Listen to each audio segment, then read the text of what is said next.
प्यारे बच्चों नमस्कार। आज पढ़ेंगे 3.2 की 5वीं क्वेश्चन सी 1 से 4 तक पहले वीडियो में पढ़ चुके हैं। अब पहला सवाल है 5वीं पहला, क्या ऐसा समबहुभुज संभव है? समबहुभुज के बाह्य कोणों का योग कितना होता है? 360 अंश। समबहुभुज की बाह्य कोणों का योग, तो समबहुभुज की भुजाओं की संख्या क्या होगी? तो 360 में कितने का भाग देंगे? 22 का। 2 से काटेंगे 180/11, 11 का भाग देंगे 180 में, तो 180 11 से पूर्णतः विभाज्य नहीं है, अतः ऐसा समबहुभुज संभव नहीं है। क्यों नहीं है? क्योंकि 180 11 से विभाजित नहीं है। अब देखते हैं 20वां सवाल। 20वां है, क्या यह किसी समबहुभुज का अंतःकोण हो सकता है? क्यों? तो यह किसी समबहुभुज का अंतःकोण हो सकता है, तो इस समबहुभुज का अंतःकोण भी नहीं हो सकता है। क्यों नहीं हो सकता है? क्योंकि, तो लिखेंगे हल, लिखेंगे नहीं हो सकता है, या नहीं हो सकता है, नहीं हो सकता है। क्यों नहीं हो सकता है? लिखेंगे क्योंकि किसी समबहुभुज का अंतःकोण हो सकता है, नहीं हो सकता है। क्यों नहीं हो सकता है? क्योंकि प्रत्येक बाह्य कोण, तो प्रत्येक बाह्य कोण कितना होगा? बाह्य कोण या बाह्य कोण, यह किसी समबहुभुज का अंतःकोण हो सकता है, तो प्रत्येक बाह्य कोण तो क्या है? अंतःकोण निकालेंगे, तो क्योंकि प्रत्येक बाह्य कोण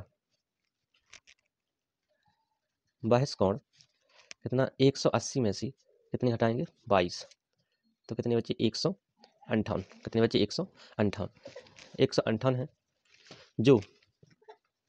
जो 360 को विभाजित नहीं करता है, जो 360 अंश को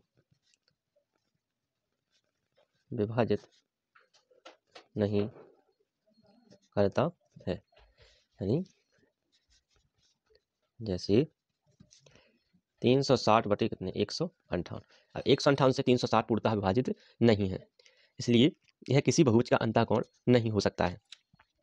अब देखेंगे 6वें का पहला, किसी समबहुभुज में कम से कम कितने अंश का अंतःकोण संभव है? तो किसी समबहुभुज का अंतःकोण, तो सबसे ऐसा कौन सा कोण है जिसकी तीनों भुजाएं बराबर हों और कोण भी बराबर हों? तो सबसे छोटा बहुभुज समबाहु बहुभुज है। कौन सा बहुभुज है? समबाहु, क्योंकि समबाहु में तीनों भुजाएं बराबर होती हैं, तीनों कोण बराबर होती हैं। तो किसी समबहुभुज में कम से कम कितने अंश का अंतःकोण संभव है? तो लिखेंगे हल,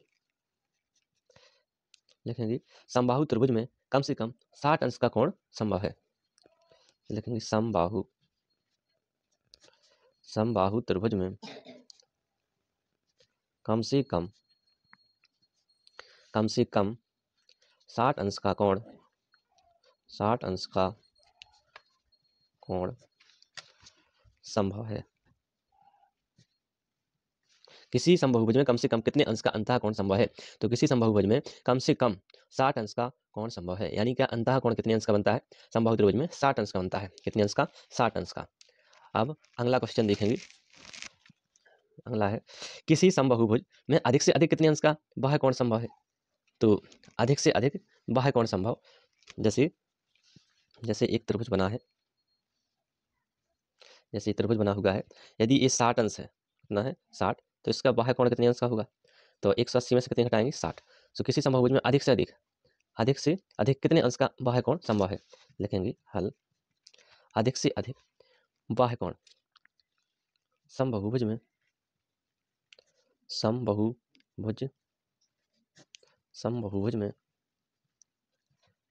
अधिक से अधिक बाह्य कोण निकालेंगे। ये कितना पूरा? 180। तो 180 में से कितने घटाएंगे? 60। कितनी बची? 0, 8 में 6 का 2, यानी 120 अंश। तो बाह्य कोण, किसी समबहुभुज में बाह्य कोण अधिक से अधिक कितना संभव है? 120 अंश है। कितना है? 120 अंश। अब देखेंगे, अब समझते हैं चतुर्भुजों की प्रकार। चतुर्भुज क्या होता है?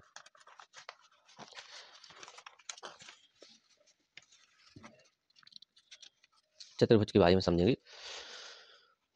चतुर्भुज के प्रकार, समलम चतुर्भुज। समलम एक ऐसा चतुर्भुज होता है जिसमें जिसमें भुजाओं का एक युग्म समांतर होता है, समलम चतुर्भुज कहलाता है। अब एक युग्म यानी देखो जी 4 भुजाएं हैं। अब 4 भुजाओं में देखो एक ए व ए कैसा युग्म है, समानता है। इनको कितना भी बढ़ाया जाए एक दूसरे को कभी नहीं काटेंगे, तो ये क्या कहलाएगा, समलम चतुर्भुज। और ए इसको आगे बढ़ाएंगे, इसको आगे बढ़ाएंगे तो ये एक दूसरे को प्रतिच्छेद कर देगा, इसलिए यह एक समलम चतुर्भुज नहीं है। ये समलम नहीं है, ये समलम चतुर्भुज है। तो प्यारे बच्चों, चतुर्भुजों की जो परिभाषाएं दी गई हैं, इन परिभाषाओं को अच्छी तरह से समझ लें और इनको याद कर लें। यदि आप याद नहीं करेंगे तो आपको आने वाले सवाल समझ में नहीं आएंगे, इसलिए ये परिभाषाएं जरूर याद कर लें। अब देखिए पतंग के बारे में समझेंगे थोड़ा। एक पतंग में 4 भुजाएं होती हैं। कितनी भुजाएं होती हैं? 4 भुजाएं होती हैं। यह एक चतुर्भुज है। इसमें अलग अलग आसन भुजाओं के 2 युग्म होते हैं। अब प्यारे बच्चों, आसन भुजाएं क्या होती हैं? तो आसन भुजाएं, ये भुजा और ये भुजा क्या कहलाती है? आसन भुजा। ये भुजा और ये भुजा क्या कहलाती है? आसन भुजा। यानी जी और जी भुजाएं बराबर होती हैं, जी और जी भुजाएं बराबर होती हैं। ये क्या कहलाती हैं? आसन भुजाएं कहलाती हैं, जिनकी लंबाइयां कैसी होती हैं? बराबर होती हैं। ये पतंग है, ये पतंग नहीं है। अब देखते हैं समांतर चतुर्भुज के बारे में समझते हैं। तो वह चतुर्भुज जिसमें सम्मुख भुजाओं का प्रत्येक युग्म समांतर होता है, समांतर चतुर्भुज कहलाता है। अब समांतर चतुर्भुज देखिए, समांतर चतुर्भुज में ये भुजाएं और ये भुजाएं क्या है? समांतर हैं। ये भुजाएं और ये भुजाएं भी कैसी हैं? समांतर हैं। तो इन्हें हम क्या कहेंगे? क्या वह चतुर्भुज जिसमें सम्मुख भुजाएं, सम्मुख भुजाएं माने इस भुजा के सामने की भुजा ये सम्मुख भुजा है, इस भुजा के सामने की ये सम्मुख भुजा है। तो समांतर चतुर्भुज जिसमें सम्मुख भुजाओं का प्रत्येक युग्म समांतर होता है, समांतर चतुर्भुज कहलाता है। जैसे ए बी समांतर है डीसी के, एडी समांतर है बी और सी के। ए समांतर चतुर्भुज है क्योंकि ये समांतर चतुर्भुज है क्यों है? तो क्योंकि ए बी समांतर है सीडी के, यानी ए बी भुजा सीडी के समांतर है और एडी भुजा बीसी के समांतर है। आप देखते हैं विशेषताएं इसकी। तो समांतर चतुर्भुज की सम्मुख भुजाएं बराबर होती हैं। समांतर चतुर्भुज की, डैश का मतलब होता है सेम लिखा है। समांतर चतुर्भुज की सम्मुख कोण कैसे होती हैं? बराबर होती हैं। तो समांतर चतुर्भुज के जी सम्मुख कोण है जे, और ए कोण क्या कहलाते हैं? सम्मुख कोण से। जी कोण बराबर है, जी कोण और जी कोण भी कैसे हैं? बराबर है, क्योंकि ये कैसे कोण है? सम्मुख कोण है। समांतर चतुर्भुज के विकर्ण एक दूसरे को समद्विभाजित करते हैं। अब समद्विभाजित क्या होता है? समद्विभाजित में से एक विकर्ण एक खिंचा है और एक विकर्ण एक खिंचा है। मान के चलो ये कहाँ? ओ बिंदु पर प्रतिच्छेद कर रहे हैं, तो इसका मतलब है कि ओ ए बराबर है काय के? ओ सी की, और ओ डी बराबर है काय के? ओ बी की। तो ये कहलाते हैं समद्विभाजित। तो विकर्ण समांतर चतुर्भुज के विकर्ण क्या कहते हैं? परस्पर समद्विभाजित करते हैं। समद्विभाजित का मतलब होता है ए ओ बराबर ओ सी और ओ बी बराबर ओ डी। अब देखते